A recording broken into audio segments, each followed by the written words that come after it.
Bonjour et bienvenue dans le Face à Face avec nos deux débatteurs, David Revaud-Dallon du Monde et Bruno Jeudi du Journal du Dimanche. Bonjour messieurs. Messieurs. Bonjour. Alors, ensemble, tout est possible, ça vous dit quelque chose? C'était le slogan de la campagne de Nicolas Sarkozy en 2007. 5 ans plus tard, ensemble, le pire n'est pas impossible. Mafia, meurtre, fraude, mensonge, scission, justice. Voici les mots qui sortent de la bouche des dirigeants de l'UMP qui se livrent une vraie guérilla. L'UMP ressemble à un champ de ruines. Les militants sont au bord du nervous breakdown. Copé et Fillon, c'est fini, non? Visiblement, aucun des deux ne peut ressortir vivant. Il faut peut-être arrêter avec les médiations. Juppé, ça finit. Sarkozy, ça donne pas grand-chose. Il manque plus que le pape. Le problème, c'est qu'on a l'impression qu'on peut tout essayer et que chaque jour, la situation empire. Souvenez-vous, on avait eu d'abord la COCOE, maintenant on a eu la commission des conflits, après on a les... Connareux, oui. Voilà, après on a la médiation extérieure d'une personnalité, d'ancien Premier ministre, et ça ne marche pas, il va falloir que le président s'y mette, et on ne sait pas encore, là encore, ce que ça peut donner, donc on ne voit vraiment pas ce qui peut leur procurer le sentiment de lendemain qui chante. Je dirais que c'est vraiment nos futurs en ce moment pour les dirigeants de l'UMP. Pour les deux, ils sont morts tous les deux, Copé Fillon? Morts tous les deux, je ne sais pas. En tous les cas, pour l'instant, si on s'en tient et on regarde un peu les différents sondages, et objectivement, on voit que l'opinion, elle est plutôt de l'avis qu'il faudrait revoter. Mais surtout, quand on regarde en termes d'image, c'est plutôt Copé qui a l'air de payer cash dans les sondages la crise que traverse l'UMP, alors que Fillon, il lui laisse un peu moins de plumes, même si tout ça n'est évidemment pas brillant. Pour revenir sur votre question de départ, je pense qu'on a affaire à une double guerre. C'est-à-dire qu'il y en a un, Jean-François Copé, qui lui, au fond, il est dans le bureau et c'est un peu fort chabrol. Et puis l'autre qui essaie, dans une guerre de mouvement, essaie de rentrer dans le bureau, envoie des hommes, envoie des grappins, et il prend de l'huile chaude sur la figure, et tout ça, au fond, dure depuis 8 jours, et on ne sait pas combien de temps ça va durer, parce que pour l'instant, il faut bien reconnaître que du côté de chez Fillon, il n'y a pas beaucoup de défections, et du côté de chez Copé, non plus. Donc on voit bien que les deux camps restent comme ça, face à face, depuis 8 jours, dans une guerre insensée, et honnêtement, c'est difficile d'imaginer ce qui peut se passer même d'une demi-journée à l'autre. Ce qui est sûr, c'est que les deux se sont quand même pas forcément totalement grillés dans la suite des opérations politiques, mais en tout cas, ils se sont très sérieusement abîmés. Et le sondage du JDD le montrait hier, l'un s'est abîmé plus que l'autre, et c'est celui que vous évoquez, évidemment, Jean-François Copé, qui tel un forcené et retranché dans son appartement. Le problème, c'est qu'il n'y a pas de force d'intervention, il n'y a pas de GIGN qui soit susceptible de rétablir l'ordre, puisque, évidemment, le casque bleu, pour l'instant, est totalement inopérant. On a vu que Juppé, lui-même, était furieux de se trouver confronté à ce qu'il a appelé une galère, je cite. Alors, est-ce que Nicolas Sarkozy va y réussir? Rien n'est moins sûr. Alors, est-ce que ça ne vous étonne pas de la part de François Fillon, qui était plutôt, on va dire, assez airbag, et qui était un homme qui courbait les chines devant Nicolas Sarkozy, et qui était d'une certaine souplesse, et qui, aujourd'hui, se révèle de toute façon, très dur.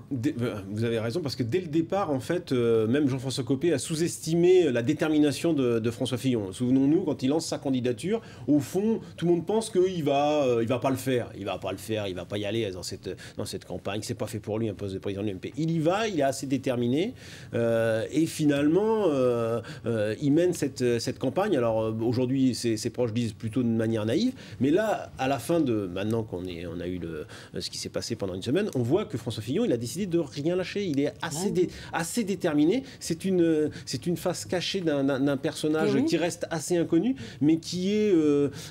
c'est un pilote de course, vous savez. Donc lui, il est capable...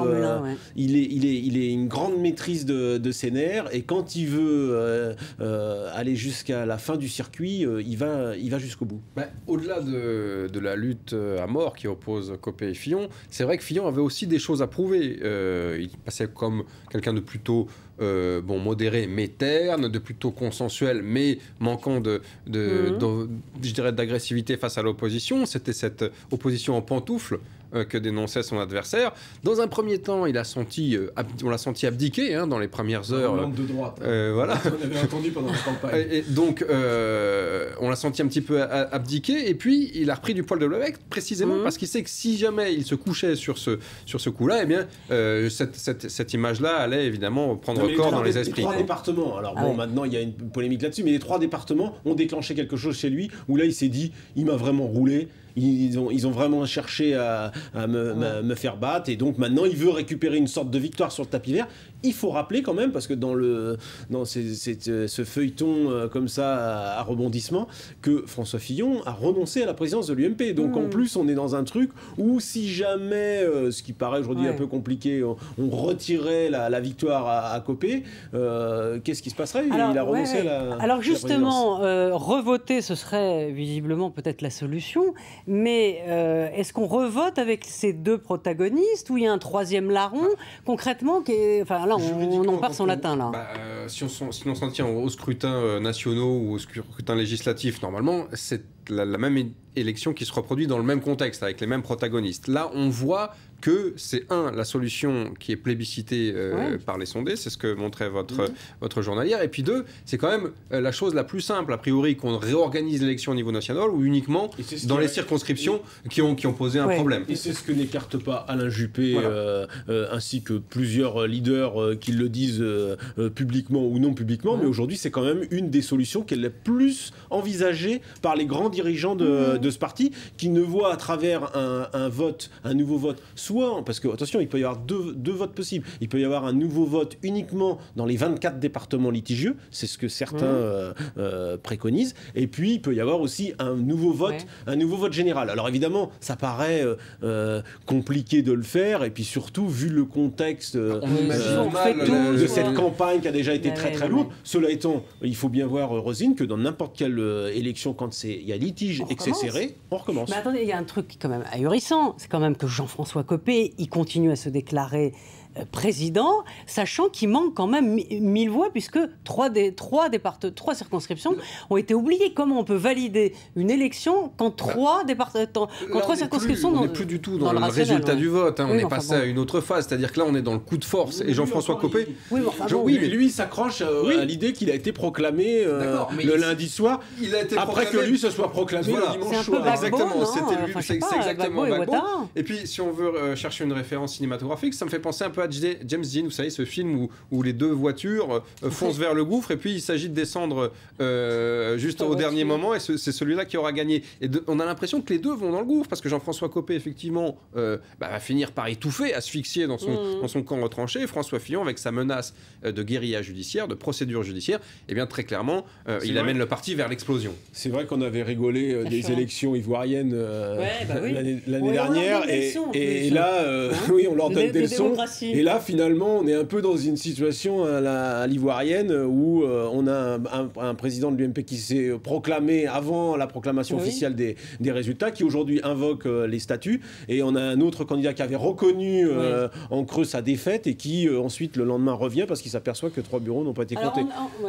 Franchement, on aurait voulu écrire ce scénario, ça aurait été absolument impossible. Alors en un mot, Nicolas Sarkozy, que peut-il faire? Il a sauvé la Géorgie, il a libéré les infirmières bulgares, il va bien réussir. Il a fait tomber Kadhafi, il va bien...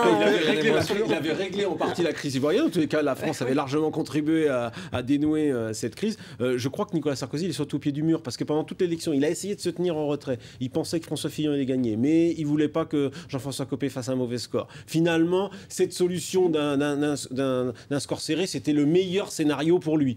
Et puis là, il se retrouve, après avoir dit à François Fillon, je suis d'accord avec toi, et à Jean-François Copé avoir dit la même chose, aujourd'hui, il est obligé un peu de se mouiller un peu plus. Est-ce que c'est pas un peu le pompier pyromane, dans le fond? Parce que 2012, les élections, l'échec de Nicolas Sarkozy, c'est sur l'idéologie. Et puis, il a laissé aussi un champ de ruines, avec les élections intermédiaires qui ont toutes été perdues. Le Sénat qui est passé à droite. C'est quand même un phénomène classique. C'est-à-dire qu'à partir du moment où un leader perd l'élection présidentielle, tout de suite après, il y a une compétition interne dans son camp pour lui trouver un successeur. Voilà, alors effectivement, il n'y a pas eu de droit d'inventaire, donc derrière tout ça se cache aussi la querelle idéologique d'une droite qui se cherche, on l'a déjà dit ici, entre la ligne buissonnière, si j'ose dire, et puis la ligne plutôt sociale. Mais il y a quand même aussi la question tout simplement du leadership. Nicolas Sarkozy, vous le disiez Bruno, était parfaitement à l'aise avec cette situation jusqu'ici, c'est-à-dire que vous aviez deux leaders d'égale force, d'égale légitimité qui se neutralisaient. Aujourd'hui, on rentre dans autre chose, c'est-à-dire qu'on rentre dans le risque d'éclatement de l'UMP, du parti qui est dédié à la conquête du pouvoir pour Nicolas Sarkozy, et donc c'est un problème pour lui. Je pense qu'il y a effectivement sans doute des vraies tensions idéologiques dans ce parti, mais après tout, il y en a toujours eu dans l'histoire de la droite. Je pense qu'on ne peut pas comparer la personnalité de Nicolas Sarkozy avec celle de Jean-François Copé. Sans doute, Nicolas Sarkozy était influencé par Patrick Buisson, mais il y a des livres, notamment le livre d'Éric Mandonnet, Ludovic Vigogne, ça m'emmerde ce truc, qui démontre bien qu'il n'a absolument pas pris toutes les idées que lui proposait Buisson, alors qu'on a le sentiment que pendant la campagne, Copé, lui, a beaucoup moins résisté à l'influence de Patrick Buisson. Il en prenait quand même un sillon qui était déjà largement posé par l'ancien président. Je pense qu'il ne faut pas entièrement comparer les deux situations, parce qu'aujourd'hui, on a basculé dans autre chose. Il y a la divergence idéologique, mais après tout, le parti peut parfaitement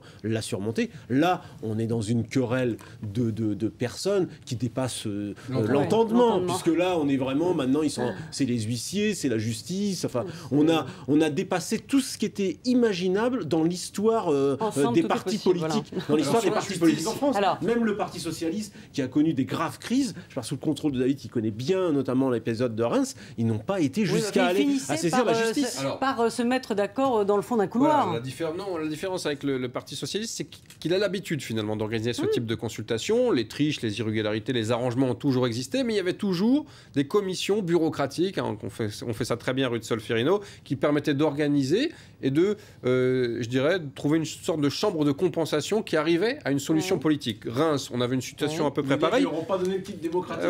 Voilà. Non, mais au bout de 4 jours, c'était réglé, si vous voulez. Il y avait eu les mêmes menaces de porter l'affaire en justice. Certains soutiens de Ségolène Royal avaient été très loin. A posteriori, ils expliquaient qu'ils ne l'auraient jamais fait, qu'il s'agissait juste d'installer un rapport de force, mais que porter l'affaire devant les tribunaux, c'était bien la mort du Parti Socialiste. Le problème, c'est que François Fillon, qui menace exactement de la même procédure, il n'a pas vraiment d'autres armes, d'autres munitions dans sa besace, et donc qui va forcément être obligé...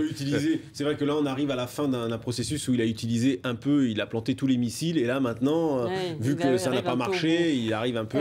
En 2 mots, peut-être, vous avez recueilli les confidences de François Hollande sur ce qui se passe à l'UMP. Nous l'avons vu de façon informelle au retour de Bruxelles, et lui, mais c'est d'ailleurs le discours qu'on entend à l'Élysée, au gouvernement depuis plusieurs jours, surtout pas de triomphalisme, on ne ricane pas. Alors, sous cap, bien sûr, ça rappelle des souvenirs et ça fait rigoler, parce qu'à l'époque, l'UMP avait également moqué le pitoyable congrès de Reims.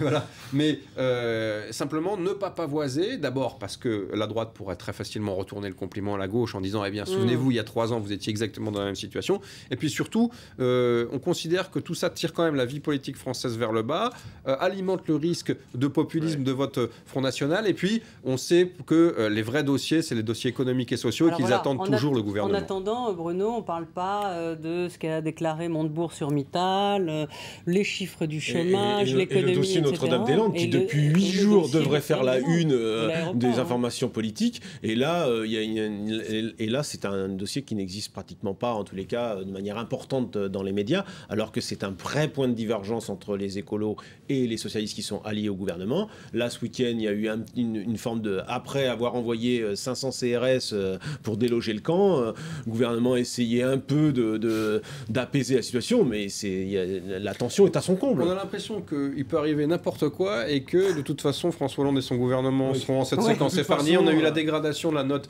par l'agence Moody's. Le mariage fait, effectivement, Notre-Dame-des-Landes. Là, on va voir les chiffres du chômage. Et on peut faire n'importe quoi. Les unes des quotidiens et les journaux télé restent focalisés sur le MP. Donc, c'est parfait pour le président Hollande, mais ça ne devrait pas durer. Nous aussi. Et d'ailleurs, on est bien punis, là, depuis. C'est fascinant. On adore. C'est vrai que c'est un peu menu obligatoire. C'est un peu menu obligatoire, mais en même temps, il faut dire qu'ils ont le chic pour organiser le spectacle.